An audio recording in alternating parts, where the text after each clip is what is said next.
저는 어려서부터 이 애들을 참 좋아했어요.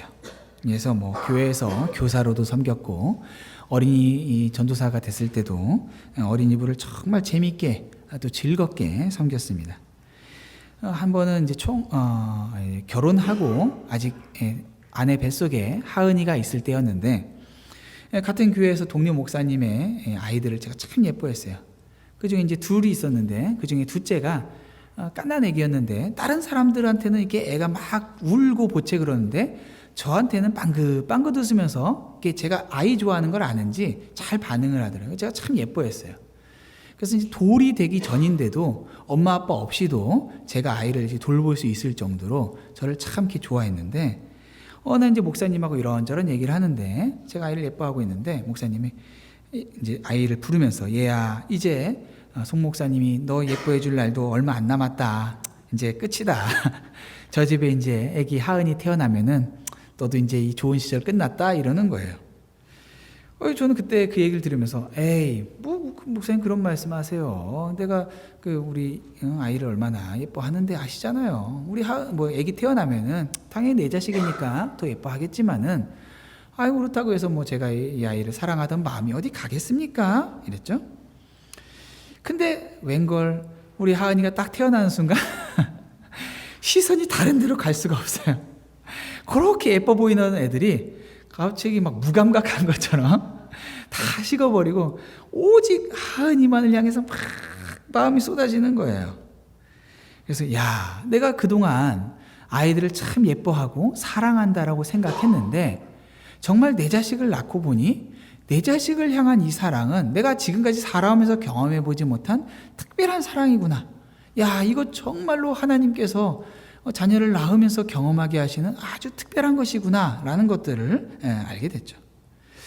그렇게 아이를 셋 낳고 우리 아이들을 보면서 참 예쁘다 예쁘다 이렇게 기르면서 뭐 밥 먹는 것도 예쁘고 노는 것도 예쁘고 뭐 가끔 이제 화나게 할 때도 있지만은 항상 예쁜데 언제 가장 아이들이 예쁠까요? 잘 때 그래요. 잘 때. 우리 경험을 하셨죠. 이상하게 아이들이 말 배울 때 얼마나 예뻐요. 그리고 막 장난감 가지고 노는 거 사이좋게 노는 거 얼마나 다 예뻐요. 그런데 그렇게 예쁜데도 이 곤히 자고 있는 모습을 보면은 그렇게 이쁠 수가 없어요. 아마도 이제 아이가 자는 동안에는 아이가 필요한 것들이 다 이미 채워졌고 내가 뭔가를 아이를 위해서 더 할 생각을 하기보다는 존재 자체로 아이를 예뻐하고 기뻐할 수 있기 때문에 그런 거 아닌가 싶어요. 낮에는 해줘야 될 게 굉장히 많죠. 먹여줘야죠, 입혀줘야죠, 씻겨야죠, 놀아줘야죠, 달래줘야죠, 뭐 가르쳐줘야죠, 학교도 보내야죠. 뭐 정말 할 게 그렇게 많아요. 이 젊은 엄마들이 아이들이 낮잠 자는 시간을 그렇게들 기뻐한다고도 하는데 우리 집 애들은 이상하게 낮잠을 잘 안 잤어요. 그래서 참 우리 와이프가 아유 넌 왜 이렇게 안 자니 했는데 다행히 이제 좀 셋째는 좀 자요. 셋째가 잘 때 보면은 아내가 얼마나 아이를 예쁘게 바라보는지 몰라요. 방금 전까지는 쌀통을 다 엎고 빨래를 다 헤집어 놓고 책을 다 쏟아 놓고 가서 형한테 때려갖고 또 형 울게 하고 기저귀 벗고서 막 웃으면서 이러고 다니고 그럴 때마다 와이프가 돌아 쫓아다니면서 막 야 그러지 마 하면서 막 눈을 치켜뜨고 쫓아다니다가도 언제 그러냐는 듯이 아이가 자는 모습을 보면은 예쁘다 예쁘다 하면서 재우고 있어요. 사실 그런 거 보면은 이제 아내도 잘 때가 가장 예쁜 것 같긴 한데 근데 아이들이 참 잘 때 그렇게 예뻐요. 근데 오늘 본문에서 보니까 우리가 지난주에는 이 자녀들에게 부모에게 순종하라는 이 명령을 줬는데 오늘 본문에서는 부모에게 자녀를 어떻게 양육해야 될지를 가르치고 있어요. 사실 사람들은 이 최고의 자녀가 되기 위한 노력은 하지 않아도 최고의 부모가 되고자 하는 노력들은 누구나 다 하는 것이죠. 한국 TV 방송에는 3명의 전문가가 방송을 휘어잡고 있어요. 먼저 먹는 전문가는 여러분 다 아시는 이 백종원 씨예요. 뭐 그 사람 잘 몰라도 백종원 레시피는 다 알죠. 김치찌개 맛있게 하는 법 하면은 백종원 레시피 김치찌개 이렇게 하면 다 나오잖아요. 먹는 분야에서는 최고예요. 또 다른 전문가가 요즘 한국 사람들이 굉장히 이렇게 관심이 많은 분야인데 개 전문가예요. 개 전문가. 한국에도 이제 개 기르는 사람이 워낙 많다 보니까 강영욱이라는 사람인데 이 사람이 얼마나 개를 잘 아는지 뭐 싸나운 개들도 잘 저기 하고 또 막 낑낑거리는 개들도 얘가 왜 그런지 다 설명해 주면은 그 개 기르는 사람들이 막 눈물을 뚝뚝 흘리면서 제가 잘못했어요 하면서 얼마나 전문가의 이 카리스마와 면모를 보여주는지 몰라요. 개도사예요, 개도사. 개도사니까 좀 말이 이상한데 또 다른 전문가는 이 정신건강의학과, 여러분 다 아시죠? 오은영 박사라는 사람이에요. 이 사람 요즘에는 뭐 부부관계니 뭐 어린 시절 트라우마니 뭐 연예인들도 다 그 사람 만나고 싶어서 상담받고 싶어서 그렇게들 방송에 뭐 한두 개 하는 게 아닌 것 같아요. 엄청나게 많은 방송을 하는 것 같은데 이 사람이 가장 유명한 분야가 애들이에요. 애들을 기가 막히게 잘 알고 애들 변하지 않을 것 같은 애들을 기가 막히게 변화를 시켜요. 그러니까 생각해보면 사람들이 어떻게 밥을 맛있게 먹을까 해서 밥 먹는 걸 찾으니까 밥 전문가가 방송에 그렇게 열심히 방송에 나오고 또 개에 관심이 많으니까 개 전문가가 나와서 막 이렇게 나오고 또 애들에 대한 관심이 나오니까 이 애 전문가가 나오는데 생각해보면은 부모를 어떻게 잘 섬길까 하는 부모 전문가, 효도 전문가 이런 사람은 방송에 안 나오죠. 사람의 관심이 아닌 거예요, 사실은. 그러니까 그만큼 애들에 대한 관심이 우리가 살아가면서 굉장히 가정 안에서 많은 분야를, 많은 자리를 차지하는데 많은 사람들이 이 애를 기르려고, 잘 기르려고 하면서 한국에서는 엄청난 돈을 사교육에 퍼부어요. 미국에 살다 보면은 한국만큼 사교육에 돈을 붓지는 않지만은 이민 사회에서도 자녀들의 성공이 부모의 성공으로 여겨지고는 하죠. 타지에서 마이너로 살아가던 우리에게 이 자녀들이 사회적 성공을 얼만큼 이루느냐가 세상 사람들이 그 사람을 바라보는 이 척도로 보기 때문에 어떻게 해서든지 이 아이들이 잘 자라기를 바라는 건 뭐 당연한 거죠. 이 비즈니스가 잘 안 돼도 애가 하버드 갔다 그러면은 어디 가서든지 어깨가 떡 벌어지는 거예요. 어느 순간 자녀는 자녀 자체로 소중하고 존귀한 존재가 아니라 이 아이가 어떻게 하느냐, 어떤 존재가 됐느냐에 따라서 사람들이 나를 어떻게 보느냐가 판가름되다 보니까 부모들의 관심이 자녀를 잘 기른다라고 하지만 그 잘 기르는 것이 도대체 무엇을 기준으로 하느냐, 이 부분이 성경적인 관점과 세상에서의 관점에서의 차이가 나타나게 되죠. 아이를 그렇게 남들 보기에 참 잘 길렀다라고 할 만큼 평생을 아이를 위해서 헌신하고 희생하면서 사회에서 성공시키고 나면은 그 다음 부모에게 뭐가 남죠? 부모의 입장에서는 이 아이가 부모를 잘 사랑하고 섬기는 것이 남아야 돼요. 제가 예전에 다른 지역에 있으면서 성도님들에게 종종 물어봤어요.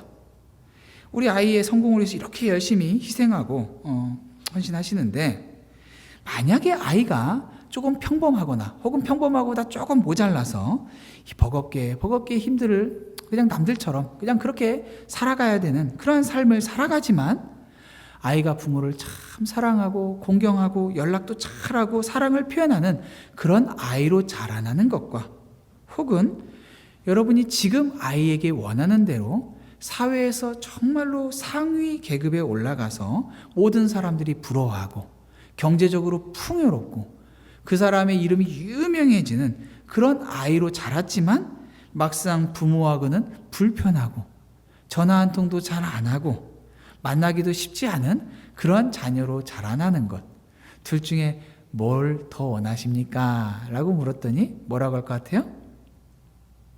당연히 전자죠. 아니 애가 성공했는데 부모하고 딱 단절돼가지고는 연락 한 번 없이 살아가면 뭐가 만족되겠어요. 자식이지만 이미 남처럼 살아가는데. 근데 많은 이민 사회에서 자녀들을 열심히 길러놓고 보니까 부모 자식의 관계보다는 굉장히 남처럼 되어져 있는 경우가 많다라는 거예요.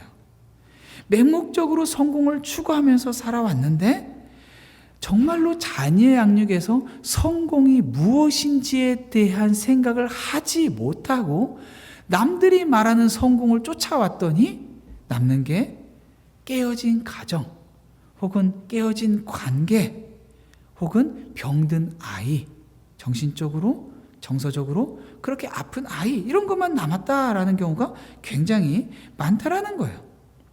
그래서 자녀 양육을 잘하기 위해서는 무엇보다 자녀 양육의 최종적인 성공 단계가 무엇인가에 대한 정의부터가 우선되어야지, 우선적으로 그냥 잘 길러보겠다라는 생각만으로는 그릇된 방향으로 나아갈 수 있다는 거예요.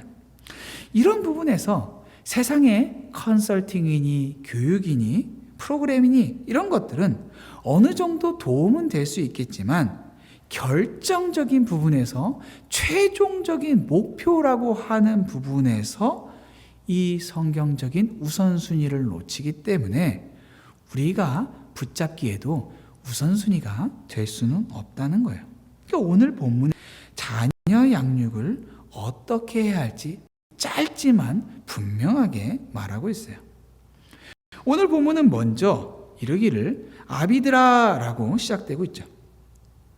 물론 이제 아비라는 것이 아빠만을 이야기하는 것이 아니라 부모를 지칭하는 것으로 여겨지기도 하지만은 6장 2절에서는 아버지와 어머니라는 표현이 있고 또 1절에서도 부모라는 표현이 있는 걸 보면서는 아빠만을 지칭한다는 것은 조금 독특하기는 해요. 여기에서는 사실 아버지에게 이 자녀 교육의 책임이 있다는 것을 말하고 있는 거예요. 현대사회에서는 굉장히 이 분업, 이 효율성을 이야기하죠. 어느 순간 아버지는 그 역할에서 가장 큰 역할이 경제력이기 때문에 경제력을 도맡으면 자기 할 일을 다 한 것처럼 여겨지는 경우가 많아요. 내가 돈을 이만큼 갖다 벌어줬는데, 가정에 필요한 것들이 이만큼 채웠는데 할 바 다 했다. 그러면서 가정 안에서 교육에 손을 떼버리고 아이의 교육이나 돌보는 것을 엄마가 다 맡아서 하거나 혹은 공부라고 하는 부분에서는 학교나 학원에 도맡아지는 것이죠. 그래서 이런 것들도 문제지만은 정말 중요한 큰 문제는 부모가, 특히 아버지가 아이들의 신앙교육에서 손을 떼버리는 거예요. 신앙이 있는 부모라도 아이들의 신앙에 적극적으로 개입하기보다는 단지 아이들 프로그램이 잘 돼 있는 교회에 자녀를 보내놓고서는 할 바를 다 했다라고 생각하고 자신이 더 이상 무언가를 할 수 있을 거라고 여기지 않는 것이죠. 내가 어떤 얘기를 하면은 잔소리밖에 더 돼? 라는 생각을 한다든지, 아유, 내 신앙생활 하기도 버거워. 자기 신앙 자기가 하는 거지. 언젠가는 하나님을 제대로 믿겠지. 이러한 식으로 방관하는 것이죠. 중고등학생 자녀를 위해서 1년에 2천만 원씩을 지출하면서 기독교 기숙학교에 보내놓고는 아이들이 그곳에서 신앙도 잘하고 영어도 잘하는 미국 명문학교에 가기를 바라는 그러한 태도들, 그것은 자녀 교육에 얼만큼의 돈을 썼느냐를 보여주는 것이 아니라 사실은 아이들을 방치한 것이죠. 이제 한국에 갔더니 정말 요즘에는 아이들 자녀 교육에 관심이 많다고 해서 온갖 기독교 대안학교들도 이렇게 세워지는데 굉장히 비싸요. 뭐 정부 보조를 받기 어렵다 보니까 그래요. 그냥 기숙학교로 그렇게 운영을 하는데, 근데 하나같이 그들의 가치, 그들이 외치는 가치가 뭐냐면은 애들을 신앙으로 잘 훈련해서 사회의 리더로 세우겠다라는 거예요. 얼마나 사람들이 보기에 듣기가 좋아요. 아이들의 신앙도 잡아주고 아이들이 사회에서 성공하는 삶도 잡아주고. 근데 그렇게 하면서 아이들이 정말로 그런 자녀로 자라나기는 굉장히 어려워요. 물론 어느 정도 신앙생활도 하고 어느 정도 사회에서 인정받는 좋은 학교에 갈 수도 있지만 어려서부터 부모와 떨어져서 그렇게 살면서 정말로 배워야 될 중요한 부분들을 놓치고 사는 경우가 오히려 더 많다는 거죠.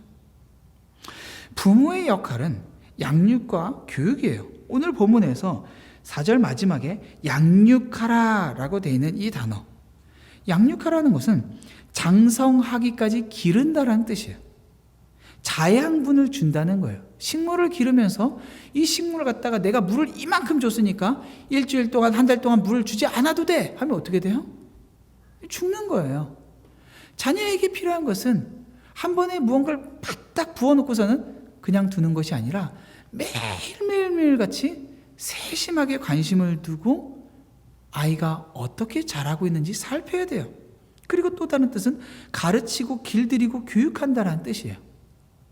그러니까 지금 성경은 부모의 역할을 단지 그들의 삶에 필요한 육체적인 필요, 이런 것들을 공급하는 것이 끝이 아니라 아이에게 음식, 의복, 안전한 환경, 교육, 정서적 교감으로 끝나는 것이 아니라 이 아이가 어떻게 자라고 있는지를 계속해서 보면서 그 온전한 방향으로 갈 수 있게끔 그 방향 지시를 계속 해줘야 된다는 거죠. 아이는 육신으로는 한 개인의 그냥 자녀이지만은 영혼의 세계에서 보면은 한 인격체죠. 우리가 천국에서 아이를 만나게 되면은 그때 아이가 우리를 보면서 뭐라고 부를까요? 엄마, 아빠 이렇게 안 해요. 뭐라고 부르겠어요? 형제님, 자매님, 이런 관계가 되는 거예요. 이상하지만 맞아요. 하나님 나라에서는 오직 주님만이 아버지가 되시고 모든 영혼, 한 영혼은 다 개체가 돼서 서로가 주 안에 한 형제와 자매가 되는 거예요. 그때 우리가 그들을 봤을 때에 왜 나에게 어렸을 때 그렇게 길렀어요? 라고 묻는다고 한번 생각을 하면은 우리가 어렸을 때 아이들을 얼마나 인격체로 대하는 것, 영적인 존재로 대하는 것이 얼마나 중요한지를 알게 되죠. 그러한 한 개체로서의 영혼을 하나님께서 지상으로 보내시는데 그 보내실 때 한 가정을 택해서 보내세요. 그게 우리 가정이라고 한다면은 이 아이가 우리 가정에서 태어난 것은 단지 내가 이 사람과 결혼해서 이 사람과의 결혼 생활을 통해서 그냥 태어난 아이가 아니라 하나님께서 오래전에 창세전에 계획하신 그 영혼을 이 땅에 보내시는데 우리 가정을 택해서 보냈다라고 하는 것이 맞는 표현인 것이죠. 내가 이 아이를 만든 게 아니라 하나님께서 이 가정으로 보내셨다. 즉 위임하셨다라는 거예요. 하나님께서 맡기신 거예요. 그러니까 맡은 받은 자의 역할은 맡긴 자의 의도대로 자녀를 길러내는 것. 그게 역할이에요.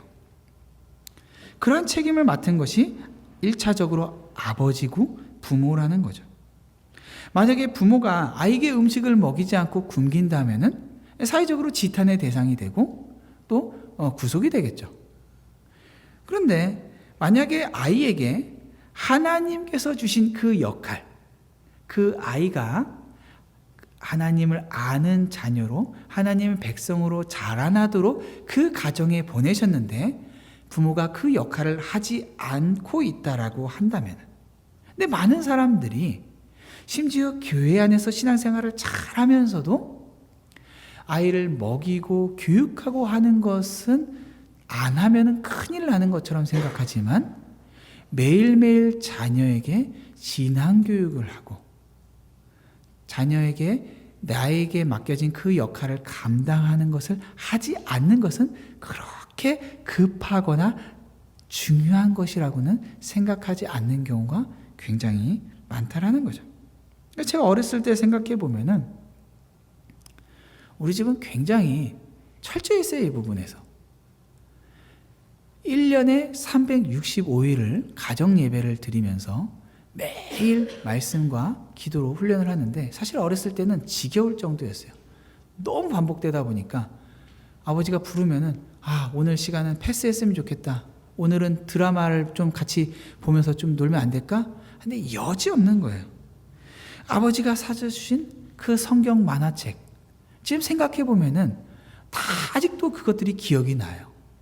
그러니까 어렸을 때 자녀에게 부모가 해줄 수 있는 이 신앙교육이 얼마나 필요한가 근데 이것은 사실 어렸을 때만 끝나는 것이 아니라 장성한 이후에도 영향력을 끼칠 수 있는 부분 안에서는 계속해서 그러한 것들을 해나가는 것이 부모의 역할인 것이죠.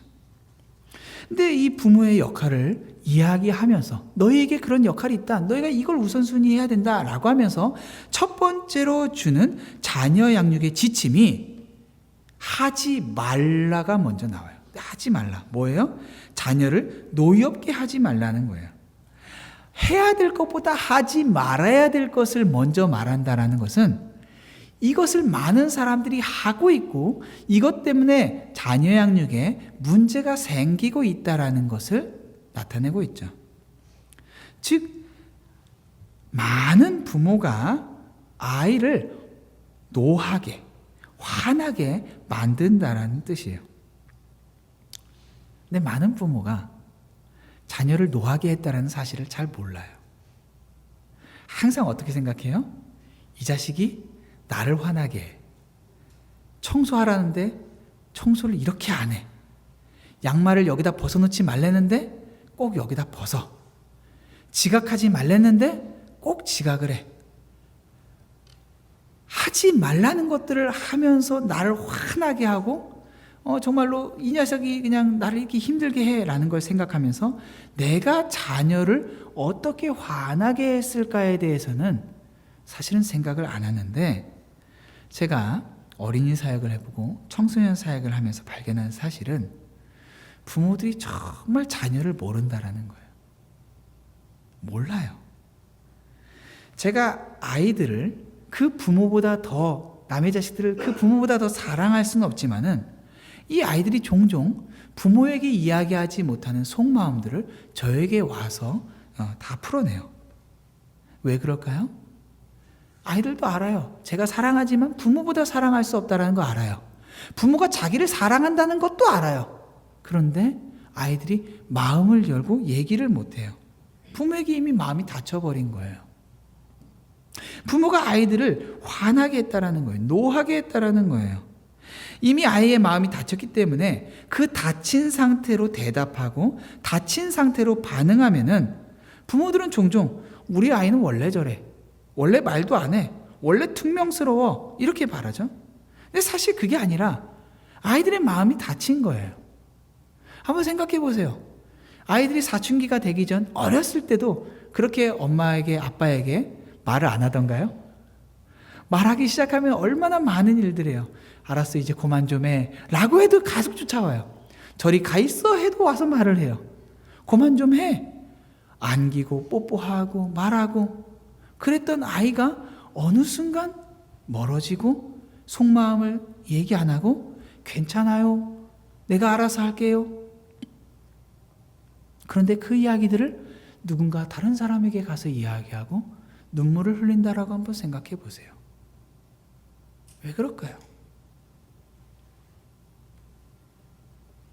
이 화가 났다라는 것을 눈으로 보여지지 않았기 때문에 잘 모르지만은 사실은 이미 화가 난 것들이 쌓이고 쌓여서 마음이 다친 것이고 나중에 우리 아이가 왜 그랬는지를 알게 되면은 대부분의 부모는 충격을 받게 돼요.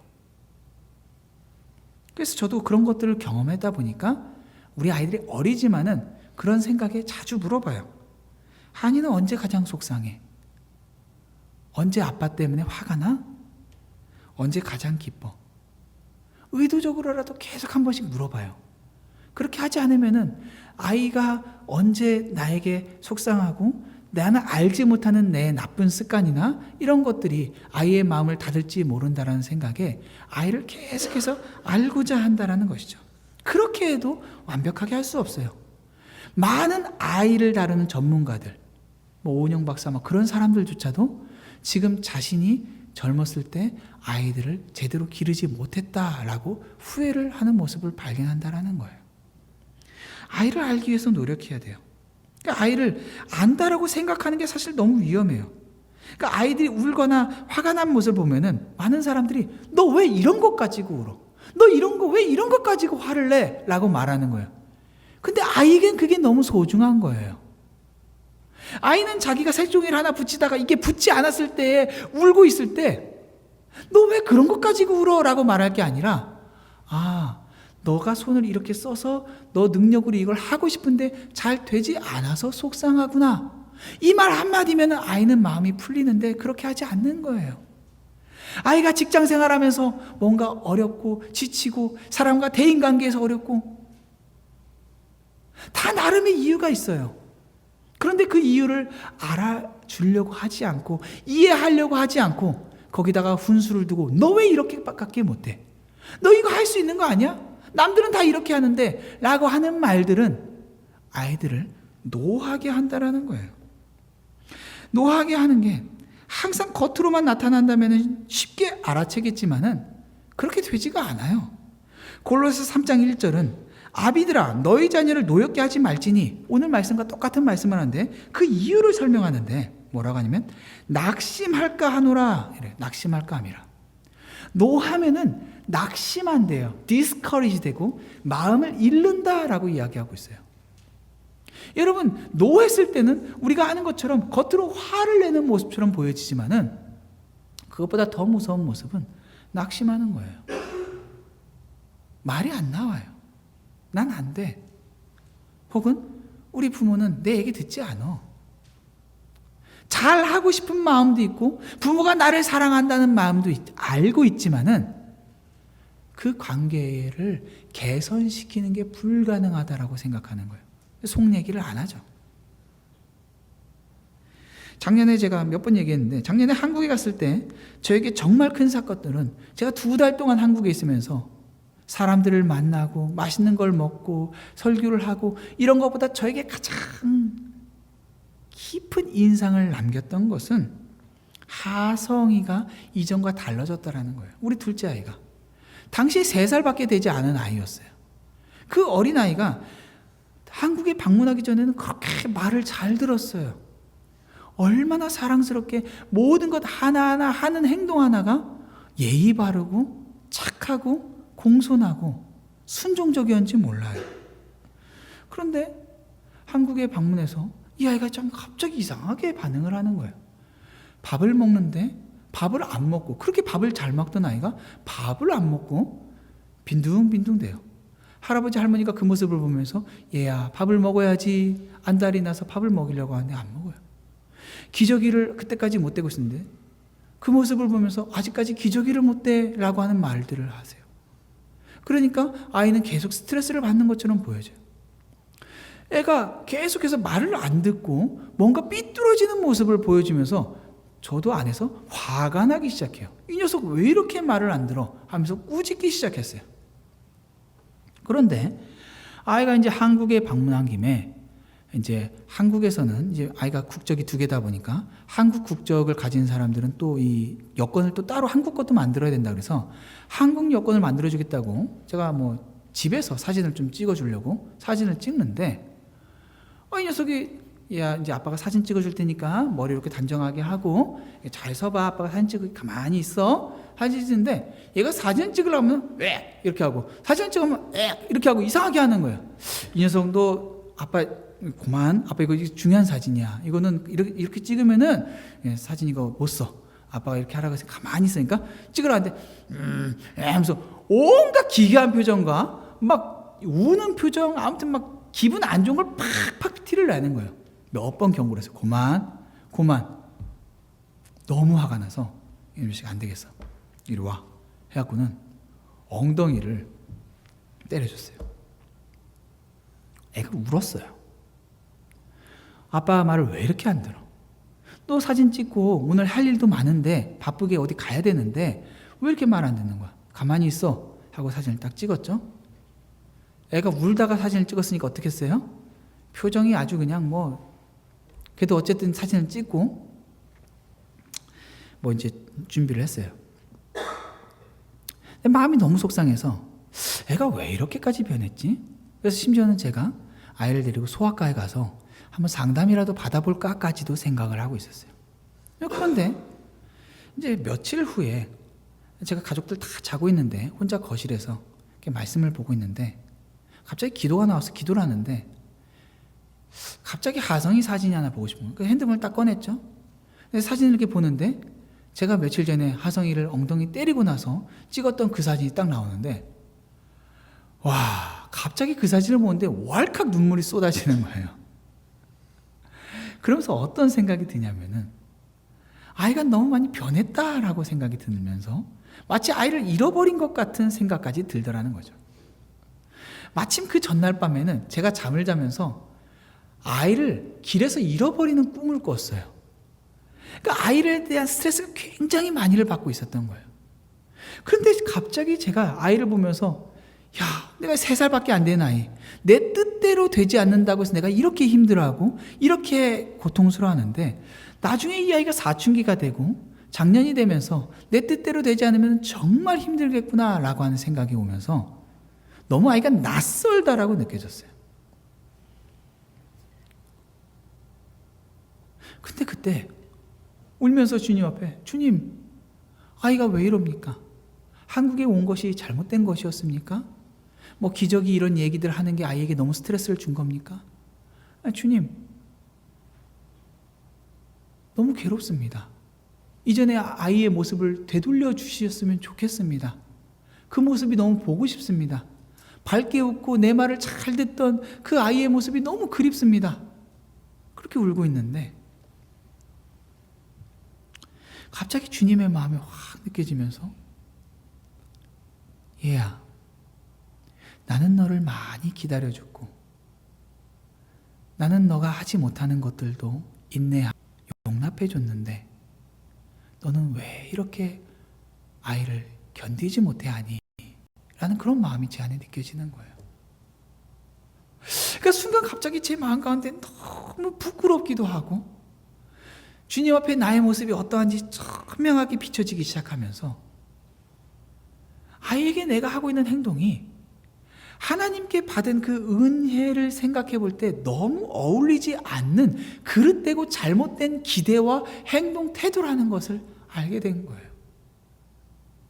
그래서 처음에는 아이를 변화시켜 달라고 울면서 기도했던 그 기도가 바뀌어서 주님 앞에 회개하면서 아이를 이렇게 만든 저 자신의 욕심과 그릇된 태도들, 기다리지 못한 것들, 이런 것들을, 그리고 아이가 엉덩이 맞을 만큼 그렇게 잘못한 게 아니잖아요. 3살짜리 아이가 그 사진 찍으면서 싫어가지고 그러는데 그거 엉덩이 때릴 거 아니잖아요. 그런 과도한 징계들, 이런 것들을 보면서 주님 앞에 막 회개를 했어요. 그리고 나서 아이에게 다음날, 하성아, 아빠가 미안해. 아빠가 하성이 기저귀 못 갈아도 기저귀 아직 해도 괜찮은 건데 아빠가 너무 못 참았어. 밥 먹을 때 아빠가 하성이가 건강하길 바라는 마음에서 밥 먹으라고 그렇게 했는데 하성이 마음 몰랐어. 아빠가 기다려줄게. 괜찮아? 라고 말을 하니까 그 모습을 보고 아내도 가족도 다 그렇게 반응을 하는데, 그때부터 아이가 조금씩 이전의 모습을 회복하는 걸 경험한 거예요. 병원에 안 갔어요.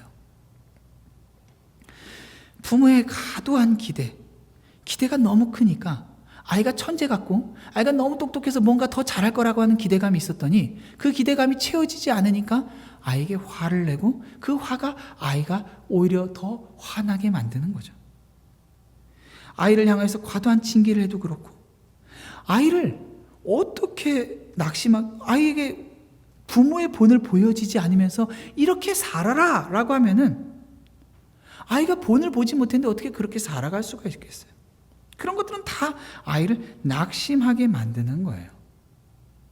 우리는 너무나도 많은 순간마다 아이를 노하게 하고 낙심하게 만드는 행동들을 하면서 세상의 관점에서 이걸 이만큼 요구하니까, 이만큼 살아야 되니까 라고 하는 이 세상의 기준을 핑계 삼아서 자신이 하고 있는 그릇된 것들을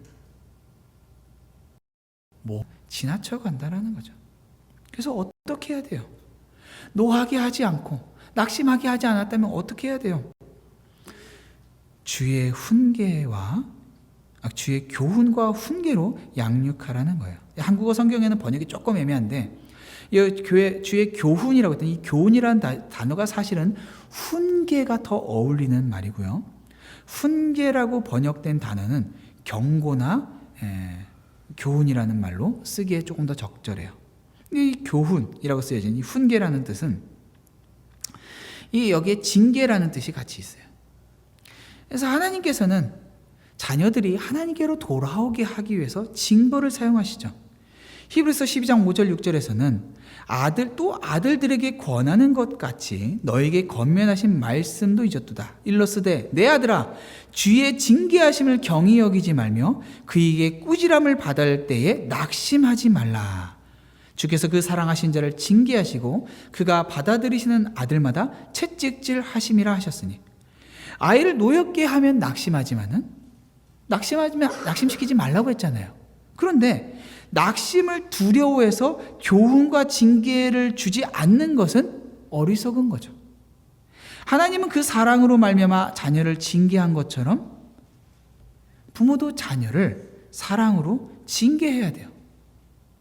이것은 매를 얼만큼 때리냐 아니냐 이런 얘기가 아니에요. 중요한 것은 아이에게 형벌을 주는 것이 아니라 옳고 그름을 따져서 그때마다 적절한 형벌을 준다가 목적이 아니라 하나님의 사랑을 경험한 부모가 그 사랑으로 자녀를 온전하게 하는 데 목적이 있다는 거예요.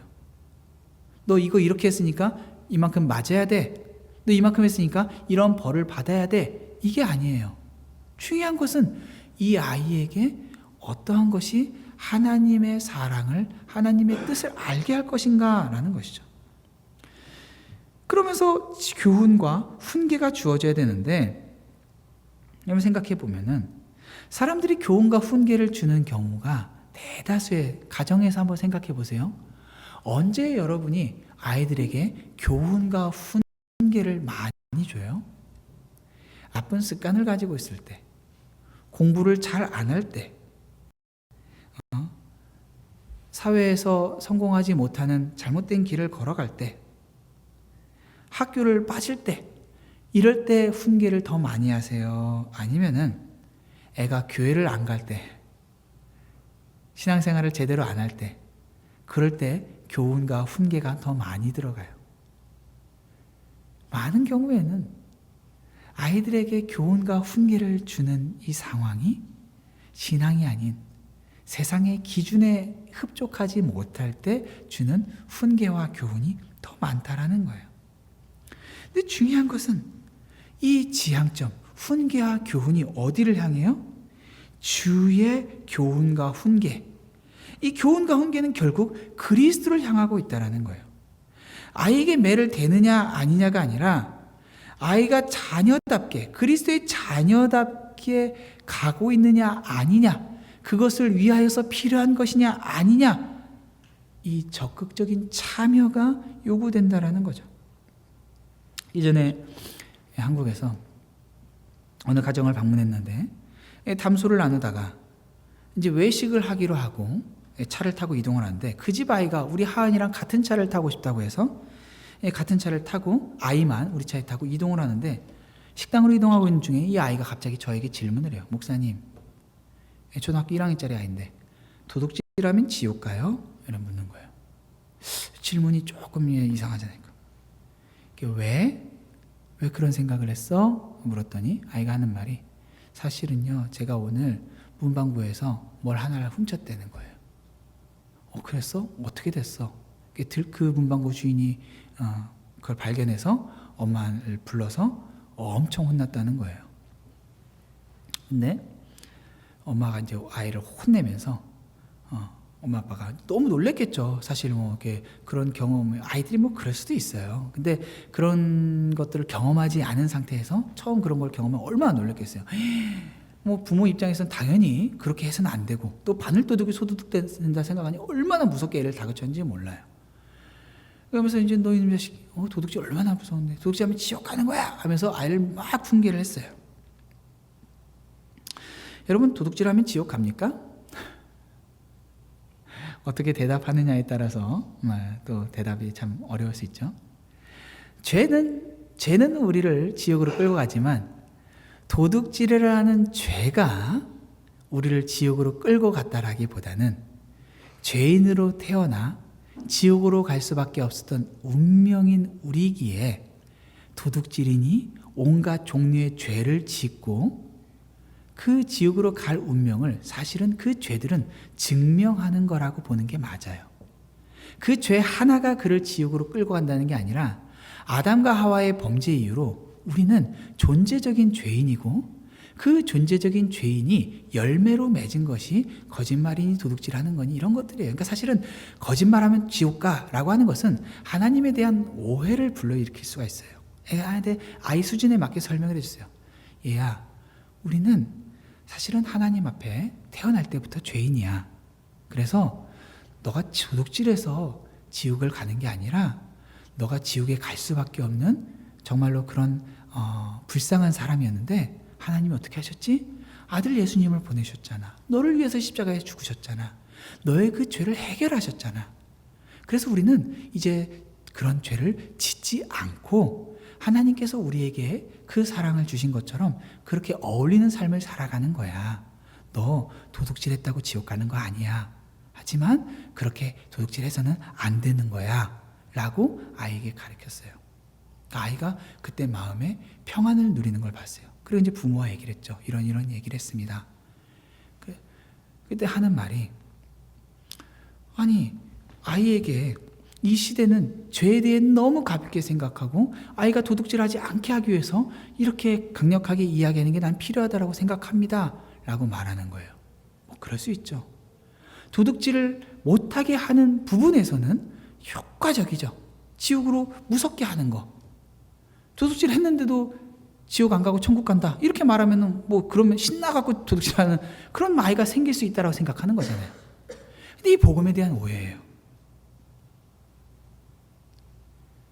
중요한 거는 아이가 당장 도둑질을 하지 않는 게 아니라 뭐예요?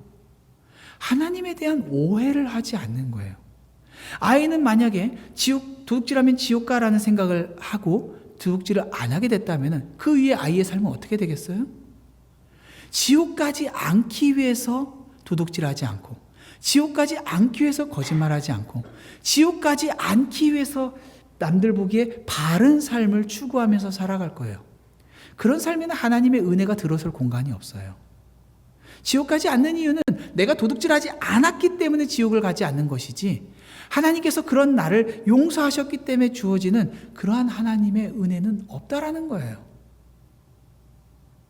이게 부모가 자녀에게 무엇을 목적으로 자녀 양육을 하는가에서 나타나요. 습관 하나를 바꿔주는 것이 목적이 아니라 이 아이가 하나님을 바르게 알고 하나님의 자녀답게 살아가게 하기 위해서는 하나님의 용서를 깨달아 알아야 되고 하나님의 사랑이 무엇인지를 알아야 되는 것이에요.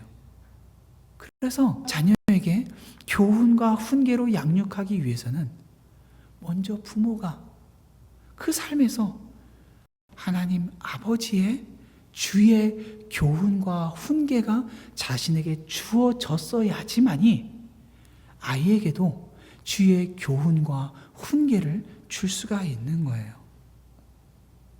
저는 자녀에게 가끔 정말 죄송하지만 버럭하고 화를 내요. 근데 그러고 나면 너무 부끄러워요. 너무 부끄러워요. 그래서 아이들에게 불러다가 얘기해요. 얘야, 아빠가 미안해. 너가 이러이러해서 잘못한 거 맞는데 아빠가 그 정도로 화낼 건 아니었어. 이건 아빠가 잘못한 거고 아빠가 부끄러운 거야. 그래서 아이들이 감사하게도 우리 아이들은 아빠가 잘못하면은 아빠 그 정도로 화내면 안 되지 라고 저한테 얘기를 해요. 그리고 오늘 아침에도 아이가 첫째 하성이가 요즘에 하성이가 좀 하준이를 조금 이렇게 때려요. 하준이가 하성이를 더 많이 때려요. 근데 하준이가 아침에 앙 하고 운 거예요. 넘어졌어요. 엄마한테 아프다고 하면서 가니까 엄마가 아이에게 왜? 형아가 때렸어? 라고 하는 말을 한 거죠. 그러니까 하성이가 바로 그 자리에서 아니 엄마 내가 때리지 않았는데 왜 내가 때렸다라고 말해서 나를 속상하게 해? 라고 말을 하는 거예요. 건강하게 자기 생각을 이야기하는 것이죠. 사랑하는 성도 여러분, 우리가 자녀 양육의 최종 목표는 이 세상에서 남들보다 조금 더 나은 그러한 인생으로 만들어내는 것이 아니라 한 사람 한 사람이 하나님을 알고 하나님의 백성답게 자라나게 하는 것, 거기에서부터 시작해야 되고 거기에 최종적인 목표가 있어야 되는 거예요.